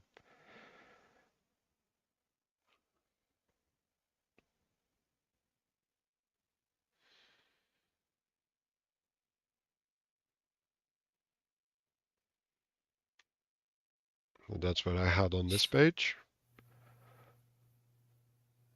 I just wanted to point out before we move on, the white circle is at the bottom Oh yeah. instead of the top. And that does not necessarily imply that there's been a flipping. It could just be to demonstrate that uh, the wheel itself is turning. It's not like you're moving from spot to spot. Kind of in that sense. I'm not sure if Matthieu means it in the sense that he does in one of his other. Let's see, I think it's chapter 31, where the white dot is also, not on the top the way it is here on the right. So I think that's kind of how I'm saying things can shift around on the edges here. Um, but I also don't think it implies that things are emanating from it in this case. Right. I don't Yeah. think No. it's really expressing anything. And then there's the whole thing about clowns I didn't really get, but like I do understand that clowns have been like symbolically linked. Like I know the Piero figure of the clown is like a representation of death and therefore change. But I'm not sure about the other comments here about circuses. Yeah. So So I want to respond to the full thing because the organization of the colors is not in a hierarchy, right? Like they're randomly spread. So I think you're correct that there's no meaning except the disorder. Go ahead, Castle. Oh, I was going to say, as far as the clown and circus thing, the points that I have for that are actually on the next page. But I did find his kind of explanation of the symbolism of clowns as pretty much drunk vagrants was as delightful as it was sad. But I remember reading that the first time and thinking, oh yeah, the disheveled clothes, the oscillating emotions, the red nose and super pale and everything, and it's just like, oh yeah, that is kind of the wandering drunkard. But then thinking of this thing, and I had kind of talked about this before, just kind of like stacking cycles on cycles on cycles, that you have this thing. So he says here at the bottom, and I kind of homed in on this where he says, finally, all types of games, and especially games of chance and gambling, are symbols of the cycle and its powers of irrational transformation. So I've seen Matthieu talk about this elsewhere, where he talks about things like matches of like fighting sports as well as like music tours and everything. So these guys go and they tour around the country or sometimes around the world, and then they go and sometimes they'll stop in a region like a state or something like that, and then they'll circle around the state at various different places, and then those places that they stop at are usually places that are actually called arenas. And then, if you're there, so it might be a place where they might also have boxing matches or something like that, where people are fighting in a ring, going for multiple rounds. So there is this kind of aspect of everything is constantly kind of circling. And then you look at like the rock star, where they're traveling in circles, they come back to the same places sooner or later. they're doing cyclical kind of self-serving behaviors like taking drugs and alcoholism. They play the same cyclical songs over and over again at different locations, sometimes coming back, and everything. And then you wonder, like, oh, how are these guys so unstable? And it's just like, oh yeah, that actually makes plenty of sense. Well, and the clowns too are representing the extremes of the cycle. Happiness and sadness are extremes of a cycle. They're not. They're just the edges or something.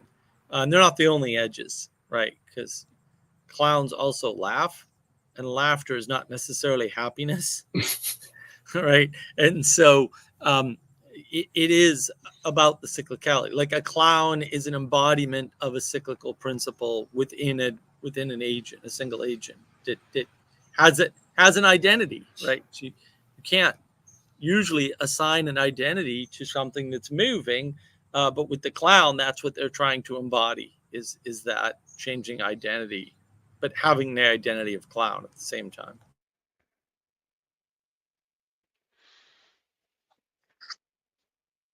Yeah, so I have a ton of notes on the next page. Before we go on to the next page, sorry, you guys talked about this earlier, but the very first sentence of the page, foolishness causes renewal and recreation. So that doesn't really fit the idea of the cycle, the point in the cycle being without direction, right? So sometimes the point in the cycle might be without direction, but not always, because recreation and renewal would be building up to something. Yeah, but you don't know that in advance, because if you know it in advance, it's wisdom. But isn't the claim that he's making later on in that paragraph that this usually comes in form of pointless games and entertainment, and so wouldn't that just be the positive aspect of foolishness that would be able to build up to recreation and renewal? Is that not the claim he's making in the paragraph? No, like the problem with what you're saying is like the point at which it becomes constructive, it ceases being foolishness. No. Pointless games and entertainment are still foolishness.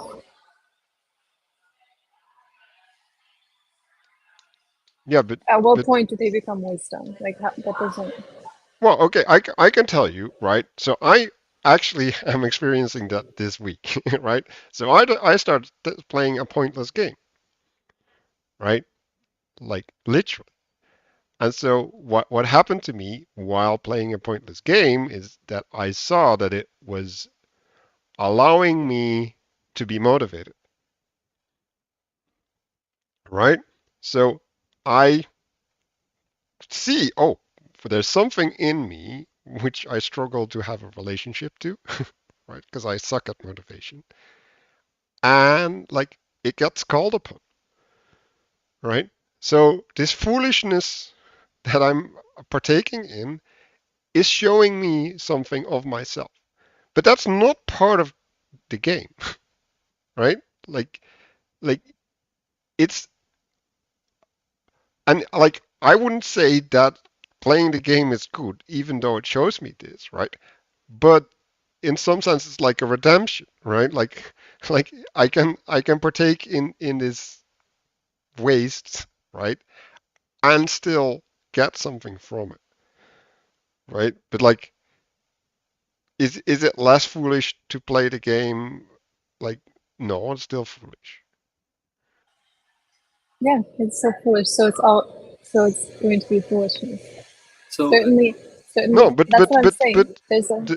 but the redemptive aspect is not in the game. It's in my relationship and what it allows me to do, and that's wisdom. Like, yeah, so the foolish thing or the ring thing, whatever the cyclical thing is in service to something higher. And so you could think of kind of like that a family is looking forward to a family movie night on Sunday night. or something like that, and they look forward to it all week. And so maybe there's kids in the family, and it's going to be a silly animation that's just kind of pointless and everything, but it'll be fun, and there's no subversive aspects to it or anything like that.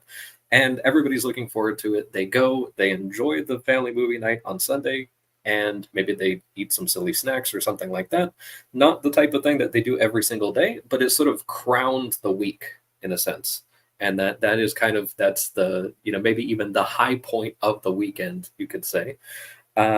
And so in that way, okay, if you're doing it every day, or if like if someone just decided, oh, I'm just going to watch this on my phone while I'm at work or something like that, then yeah, that would be very foolish. But you can take these sort of cyclical things, or even something like a wedding ring or something like that, or that like a crown, where it's like, why do you actually need this unless it kind of points to something higher? If I'm walking around with like a Burger King crown hat or something like that, like that's just kind of useless. But also if I'm actually a king, then it's befitting to my office that people are aware of that, to kind of establish the hierarchy. So everything in its proper place, but also you shouldn't have, like you shouldn't be so weighed down with rings and crowns all over your body that you can't walk. Would be like a materialistic way of looking at that. But also you shouldn't be, if you're spending 24 hours a day watching the same movie over and over again or something like that, then that would also be ridiculous. Like I knew someone, and like not indicting them on this, but I knew someone who actually watched the same TV show series and just did that on loop and did it for like 15 or 20 years or something like that. And as soon as they finished it, they would just start it again. And they did that every night. That was just what they did. And it was Cheers, by the way. But they just went and they did that. And I was like, okay, that's, it's one thing if it's like, okay, hey, a few buddies are going to go and watch, a favorite episode of Cheers on Saturday night and catch up or whatever. It's like, that's one thing. But if it's just you by yourself doing it, then yeah.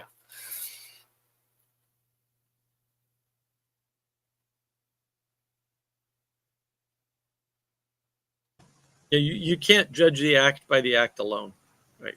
You have to judge it by its purpose, right? Or its telos. And that everybody wants an answer, right? They want an answer. Like, if I stab someone, is that good? It really depends. Sorry, you can't. That's not enough information, right? And then, well, if they're wearing a blue shirt, is too much wrong information. Like that doesn't tell me whether or not if I stab them is good or not, right? Should I tell this story about somebody who allegedly watched Cheers over and over again? No, Castle, you shouldn't. Now I'm damaged. I'm gonna talk to my lawyer about suing you for mental damage. My goodness, I can't. Why would I did not want to know any that could happen in the world? Thanks a lot. Thanks. It's great. That kind of reminds me of one of the other notes I had here. That was the point in Proverbs where it says, "The wicked flees where no one is pursuing." That's foolish, unproductive work. Right, but if there's a random tiger, that's the right thing to do. Like that's the problem. Like, Right. but like the tiger doesn't make the action right. Like that's the problem. like it was still foolish, even though there was a tiger. Like it's just lucky at that point. And that's what a miracle is, right? And that's how you get in relation to a miracle, right? And that's what he means with renewal, right? Like so, like sometimes you do something stupid, right? Like so sometimes someone says something like blue shirt, right? Which was completely unhelpful, but it was still helpful because I made a different connection than was meant or something. And it's like, okay, like what do you call that? Like I don't know.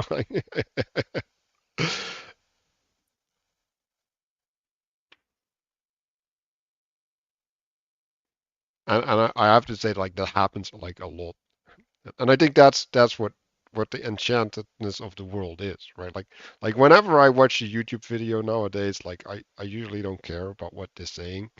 I care about how they're saying it and how they get to where they're going. So I'm getting information that they're not intending.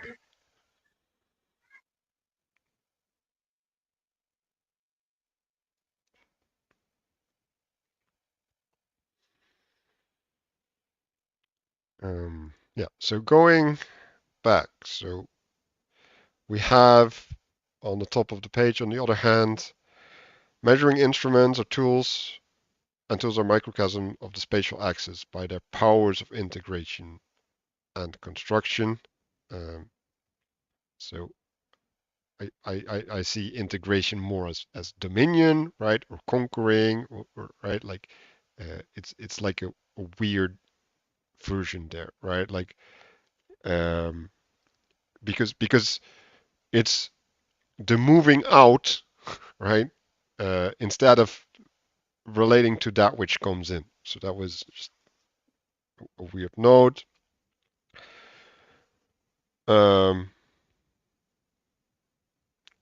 Right.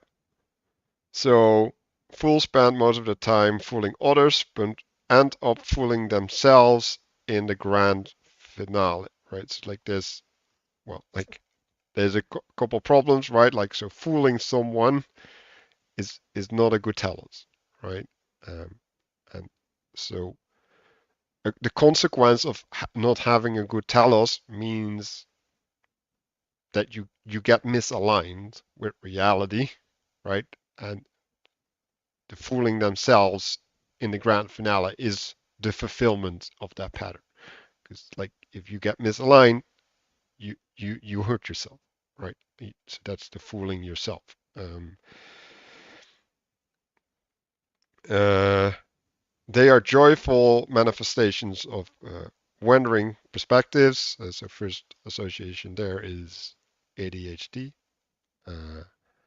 But also exploration, right? Like, so what is a wandering perspective different from exploration? Well, like it's not apart from the telos, right? Like you don't wander, like you wander with direction so that you get to the right place. If you just wander, well, you end up with emergence is good, right? So uh, like Mark wants to talk about the neutral state, right? Like wandering is the neutral state because there's no organization. But wandering is foolishness, right? So like that's why I don't think it's neutral. I think it's still bad because it's unwise. But whatever. Um, then we get to drunken homeless wanderers, right? Like a home is something constructed. Uh, Drunken means no telos, like literally. uh, So I got a association with Jesus sending out the disciples. They were not supposed to have anything. Uh, they were supposed to take the home that was offered to them, the first one, uh, but they weren't drunken, right? Like their wandering was grounded in teaching, uh, and they were there to spread miracles and convey the good word, right? So like there's a in some sense there's a redemption of this archetype in that. And you see that also with the wise persons in the Eastern movies and stuff and the tradition as well. Right? Like they're drunken fools wandering, but they still spread wisdom at some level.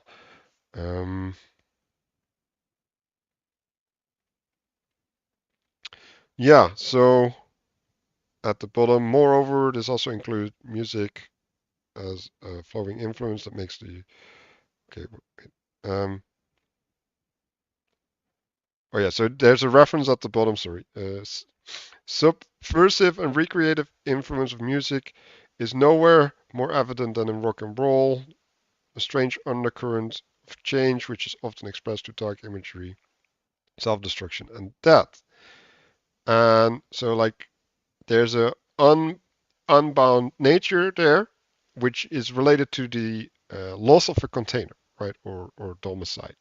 Uh, and so I think it all has to do with the grounding, right? And then the music is like it has like an internal harmony, right? So it's like a self justification in some sense, and like maybe that's the way that people can fall back onto it or something. Like they can find. Uh, yeah, like it's like what's oh I'm gonna use the horrible word like a simulacrum. It is well. Peterson talks about it, right? Like it's the simulation of the harmony of reality, right? And like that harmony of reality can actually be aligned or true, right? Like it can express reality, or it can give you the feeling of reality, or and in that sense, home, right? Like it can ground you at least temporarily when you engage with it.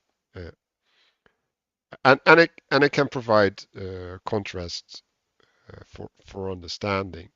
So I have this anecdote where I was talking to someone and he said, I like things written by people who were suicidal, right? And I was like, wait, what? Right? Like why are we why is that a thing? Right? And like why do you know this about yourself? Like this is weird. But like what it is it has a pattern, right? Like a pattern of being that was being participated with.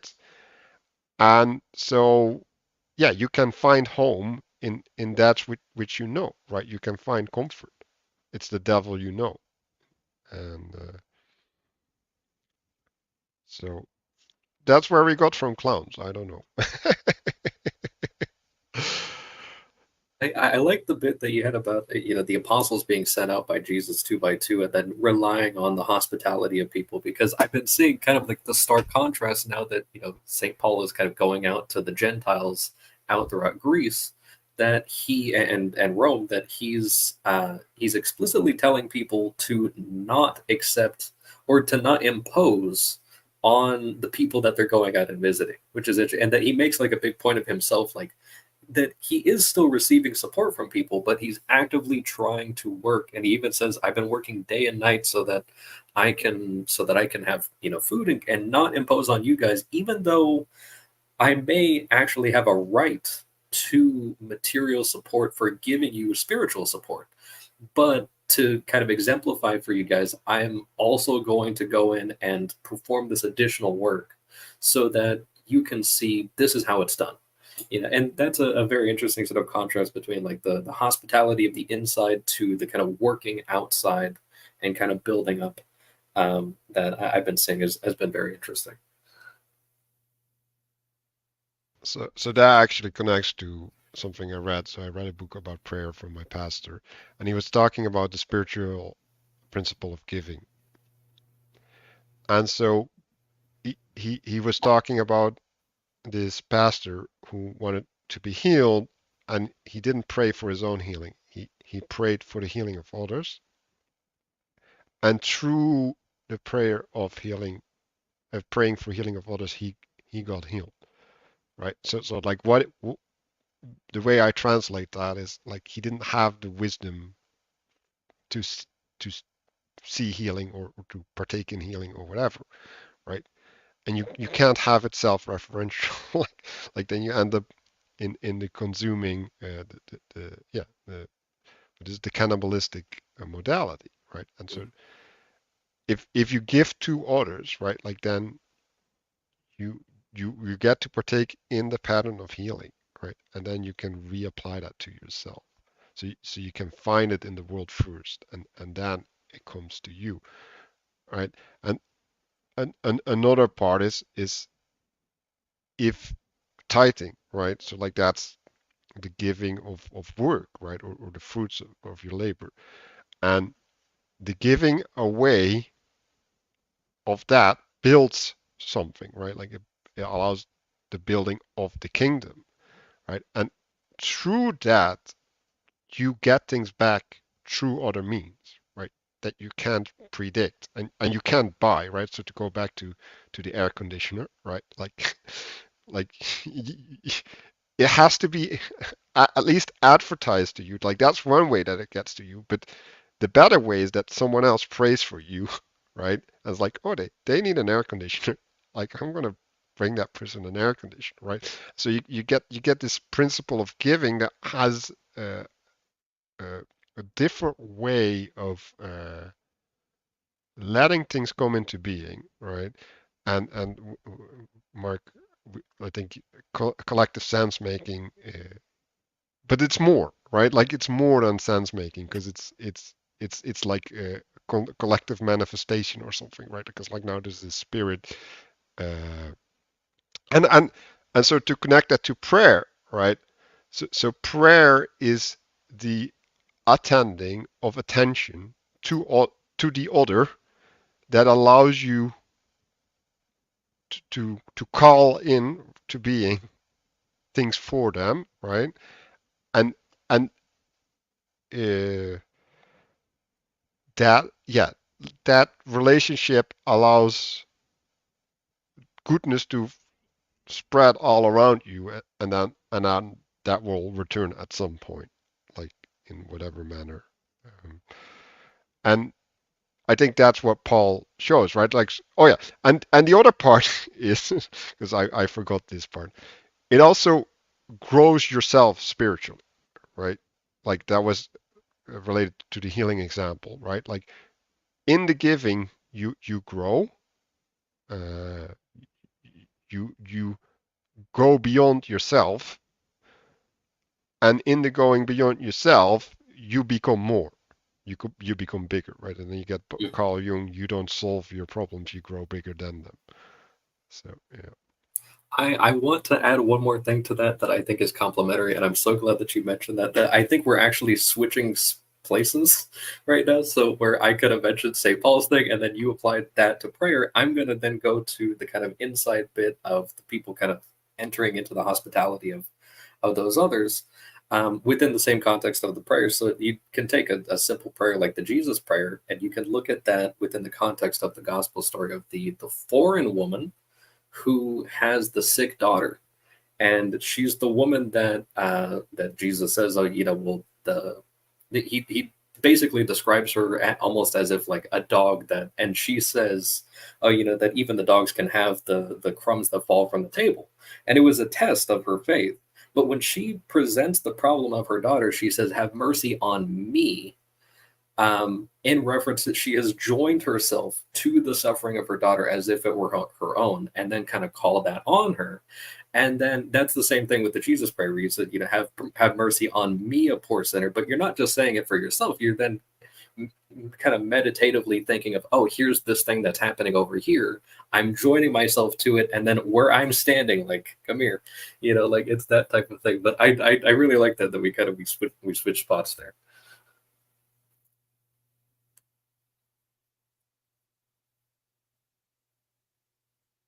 Okay. Do we have something more on these clowns?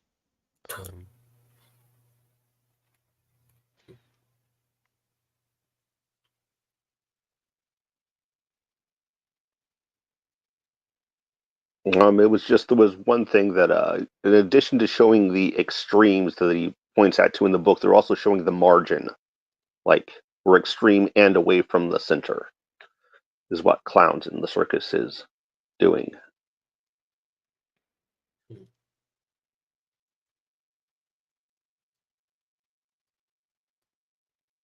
yeah. So I like what Mark said about the extremes of happiness and sadness, right? So uh, I had a conversation about well, how to deal with children, and uh, there's a way in which you can escalate slowly, right? You can just take a step, right? Like, are you sure you should do this? Can you not do this? Can we do something else, right? Like you can slowly escalate, but you can also say stop. And there's something in the immediate escalation where you set a clear boundary, right? Because if you slowly escalate, you invite a participation of the child. Well, not only the child, but just everybody, right? Like you say there's room for negotiation and challenge, right? And the room for negotiation and challenge is good as long as we're in good faith, right? This is like, um, if if we're trying to find out, well, what needs to happen, like, you want to have the negotiation, but if the child is actually being obstructive, right? Like they're rebellious, like you need to like set the line immediately, because like the the slow escalation gives the impression that the child is getting what it wants, while it's never going to get what it wants, because you already made up your mind. And so like you have to establish, like, no, you're not going to get what you want. And only from there we can negotiate, right? And this is mercy, by the way, right? It's like, okay, like, no, but um and the other way is, yeah, I don't know, like, is and well, I think this has to do with the left hand and the right hand, right? What was this? Uh, well, yeah. Oh, so the fool is the casting out of the left hand, right? So you could say that the fool is rebellious behavior, right? Because the fool's rebelling against the structure it's he's in, right? He's saying, no, I'm not going to apply the rules of the structure. Um, and so like, and I think we're getting out of yeah, we're getting into that in later chapters, actually, but the getting cast out of the structure, uh, well, now, yeah, like, now you're at a cutoff point, right? Because like, now you need to be tyrannical, right? So you get shut out, right? Or that which is outside conforms to the structure, right? And gets reintegrated. So the problem, that's the problem with that position, right? Like, at that position, exclusion will happen, right? And it's going to have to be enforced at some level. Um,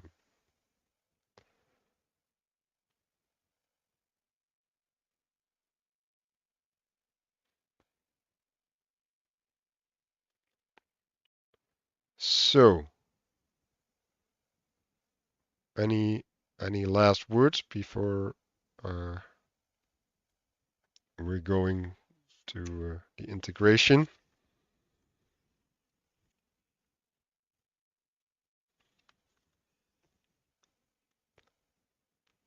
Okay.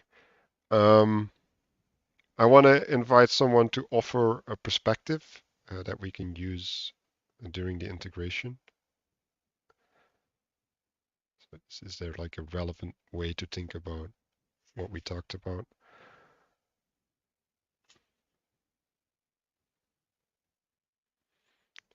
I think going back to positive negative in relationship to affirmation and negation, maybe that's a way to think of about what happened. Uh, are things are supposed to be the same or change, and how do we partake in that? So after that, we'll have a moment to discuss our insights.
I'll take the lead. So I was thinking about the spirit and how when you're participating in the right spirit, you constantly have like an affirmation, right? Like things keep working, and at a certain point it gets frustrated, and then you have to take a step back, right? You have to like the way that the spirit is manifesting isn't correct, so you need to adjust or integrate or negate something of that spirit. And then I moved that a little bit to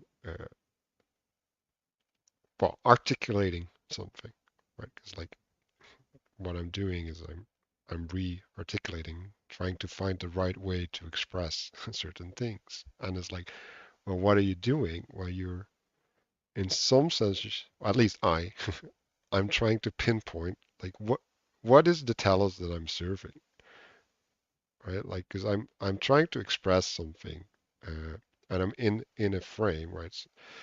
So there's certain things that I can say truthfully, right? But I need to loosen that a little bit in order to see where that truth is pointed, right? And if I can't give it a different body that can more correctly adhere to what I'm aiming for. Uh, so yeah, that was brought up for me.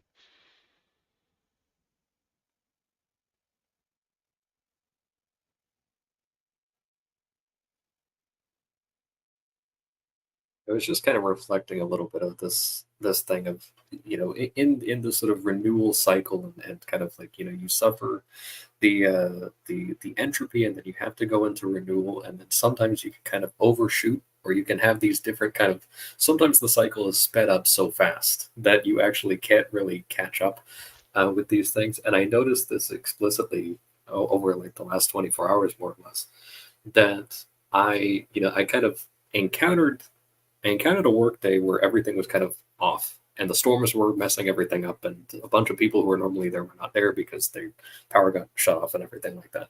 Mine was perfectly fine, of course, but the other people got a 3-day weekend, and that's okay. And then, I had this kind of experience where it was exhausting, and then I had a nice kind of hour-long renewal afterwards, and that was kind of religiously oriented. And then I engaged in some entertainment, which I felt tired and kind of disinterested afterwards. So it was not renewing after that, whereas I had been renewed previously. And then I go to sleep, and I was not renewed by that. But then I have morning prayers, and then I did feel energized after that. And so there's this sort of thing of like, okay, I'm just kind of, I mean, we used the example the last week of Bill Murray in Groundhog Day is kind of like a sweater and one of those tumble dryers. And I'm like, yeah, that's kind of where I've been at, but trying to properly orient to the high thing while also kind of maintaining the other type of things in order has been really difficult, because like that diagram where it has, the correct normally upright principle is on the wheel. It's kind of like I'm seeing it, and it's happening, but also everything else is kind of, like I'm trying to turn with it at the same time and not being able to like catch up. So I'm not sure what the resolution is for that, or if it's a paradox I have to solve, but that's something that came to mind.